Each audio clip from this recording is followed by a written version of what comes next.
सुख दुखे समे कृत्वा लाभालाभिौ जयाजयौ तत युद्धाय यस्व नैवं পাপমবাপসসি।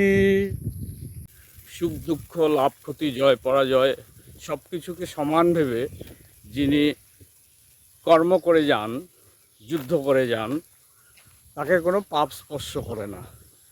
এই গীতার একটি শ্লোকের মধ্য দিয়েই ভগবান আমাদের জীবনে কর্ম কিভাবে করতে হবে তা বলে গেছেন। এই শ্লোকটি সর্বদাই আমাকে অনুপ্রেরণা যোগায়। অর্থাৎ জীবনে যেমনই পরিস্থিতি আসুক, সুখ বা দুঃখ, লাভ বা ক্ষতি বা জয় বা পরাজয়, পিছনের কিছু ভাবনা না করে আমাদের একাগ্র হয়ে কর্ম করে যাওয়া উচিত। কারণ জীবনের লক্ষ্যটাই সব থেকে বড়।